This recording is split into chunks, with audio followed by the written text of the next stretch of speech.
জুলাই গণঅভ্যুত্থানকে কেন্দ্র করে 5ই আগস্টের পূর্বে যে জাতীয় ঐক্য ছিল, 5ই আগস্টের পরে এখন সেটা আগে যেভাবে ঐক্য ছিল ওটা নানানভাবে এখন বিভক্ত। কে বিনষ্ট করলো এটা? বিভক্তিটা কিছুটা হবে, এটা ন্যাচারাল, কারণ ওই সময় সকলের টার্গেট ছিল এক ফ্যাসিস্ট হাসিনার পতন।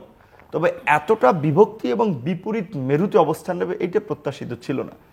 এর জন্য আমি প্রধানত দায়ী করব ইউনূস স্যারের সরকারকে, কারণ তার প্রতি উইথ দি প্রপার রেসপেক্ট, যে এত লার্নেড অভিজ্ঞ একজন মানুষ আমরা সরকার প্রধান পেয়েছিলাম, তা তো এটা নিশ্চয়ই বোঝা উচিত ছিল বা উপলব্ধি করা দরকার ছিল।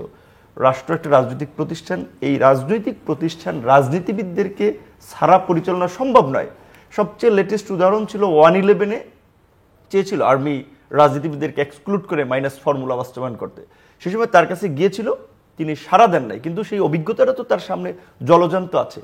এইবার যখন ছাত্ররা তাকে গভর্নমেন্টের হেড হওয়ার জন্য অনুরোধ করলো, তিনি দায়িত্ব নিয়েছেন, নিয়ে কিন্তু তার একটা রাজনৈতিক সরকার আন্দোলনের অংশীজনদেরকে নিয়ে গঠন করা দরকার ছিল।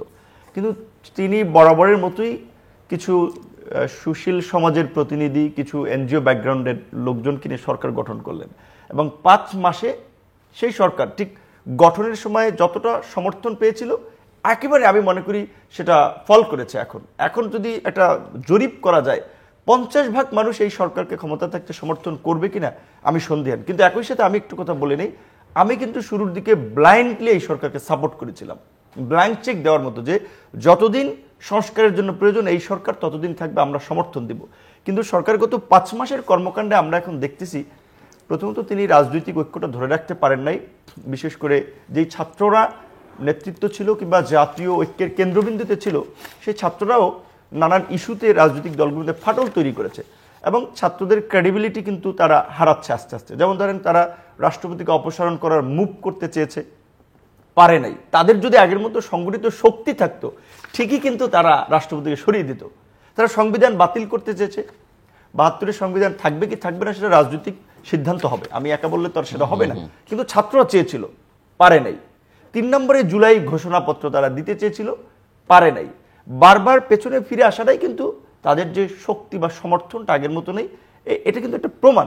তো তাহলে তারা যেটা পারবে না, কেন সেই ইস্যু তুলে বিভক্তি তৈরি করছে, মুখোমুখি দাঁড় করাচ্ছে? বিএনপি একভাবে বলছে, আমি এবং একটা ইন্টারেস্টিং দিক, যেদিন আপনাদের সঙ্গে সরকারের সংলাপ হলো জুলাই ঘোষণাপত্র নিয়ে, সেই দিন বিএনপির জাস্ট একজন নেতার মুখ থেকে বেরিয়েছিল তারা নাও যেতে পারে, এবং এই যে 1-2 ঘন্টা তাদের যাওয়ার সিদ্ধান্ত এবং না যাওয়ার সিদ্ধান্তের মধ্যে যেই সেন্সিটিভিটি এবং যেই সেন্সেশন গোটা দেশ জুড়ে তৈরি হলো, সেটাই তো প্রমাণ করে যে আসলে রাজনৈতিক দল এবং বিশেষ করে বিএনপি রাজনৈতিক দল হিসেবে কতটা প্রভাব বিস্তার করতে পারে। যে তারা যাবে না, এই আওয়াজ শোনার সঙ্গে সঙ্গেই তো পুরো জিনিসটা কিন্তু অন্যরকম হয়ে গেছিল। না, সেখানে আমি যতদূর বুঝি, আমি ঢাকার বাইরে ছিলাম এবং আমি বিভিন্ন জায়গায় কথা বলছি, 2-3টি পার্টি যায়ও নাই, সিপিবি সহ 2-3টি পার্টি যায়ও নাই, এবং যারা গিয়েছে তারা তো পরিষ্কারভাবে ক্ষোভ ব্যক্ত করেছে। যেমন আপনি একটা গভর্নমেন্টের অফিসিয়াল মিটিংয়ে সমস্ত রাজনৈতিক দলগুলোকে দাওয়াত দিচ্ছেন, এটাকে প্রেমপ্রীতির মেসেজ আপনি একটা হোয়াটসঅ্যাপে মেসেজ করে দিচ্ছেন, রাত 10টায় রাজনৈতিক দলগুলো ছুটে যাবে, আপনার অফিসিয়াল একটা চিঠি পাঠাবেন, একটা ফোন করবেন, একটা মেইল করবেন, কোনো ফর্মালিটি ছিল না। অনেক দলকে দাওয়াত দেওয়া হয়েছে মিটিংয়ের কয়েক ঘন্টা আগে। এটা কি আপনার একটা পিকনিক? এটা আপনি বন্ধু বান্ধবের সার্কেলদের সাথে আড্ডা দিবেন যে আপনি ফোন দিবেন আর চলে আসবে? তো এটা নিয়ে ক্ষোভ প্রকাশ করেছে যে দলগুলোকে দাওয়াত দেওয়া নাই, যেই ডকুমেন্ট নিয়ে আলোচনা হবে সেই ডকুমেন্ট তাদেরকে পাঠানো হয় নাই, এবং এই ডকুমেন্টটা কারা তৈরি করেছে সেটা অনেকে জানতে চেয়েছে, যে ডকুমেন্টটা কোথা থেকে আসলো, আপনারা কি তৈরি করেছেন? তাহলে আমাদের সাথে আলোচনার আগে আপনারা কিভাবে তৈরি করলেন? আমাদের মতামত কারা তৈরি করেছে, উত্তর পেয়েছেন আপনারা? সেটা সরকার পক্ষ থেকে উত্তর পাওয়া যায়নি। তবে ইউনূস স্যার তার বক্তব্যে বলেছে যে ছাত্ররা এটা দেওয়ার জন্য আগ্রহ পোষণ করেছে। তবে আমি মনে করি যে এই গণ অভ্যুত্থান ভবিষ্যতে যেন কোনো প্রশ্ন তৈরি না করে, কিংবা এইটার কোনো আইনি কিংবা সাংবিধানিক ভিত্তি নিয়ে ভবিষ্যতে যেন কেউ প্রশ্ন না উঠাতে পারে, সেই জন্য একটা ঘোষণা থাকা দরকার। মানে এত ইনসিকিউরিটি কেন? 90-ও কি এই প্রশ্ন উঠেছে যে আমরা একটা ঘোষণাপত্র দিতে হবে বা প্রোক্লেমেশন দরকার? ওইটাও তো একটা অভ্যুত্থান ছিল, এক স্বৈর শাসকের পতন ছিল। মানে এই ইনসিকিউরিটিটা 5-6 মাস পারে আসলো কেন? যেটা মিস্টার হেলাল বলছেন, এটা যদি অগাস্ট হতো তার একটা মিনিং ছিল যে না ঠিক আছে, আমরা একটা তখন তো সবই শুনতে ভালো লেগেছে, নতুন বাংলাদেশ, নতুন স্বপ্ন, নতুন স্বাধীনতা।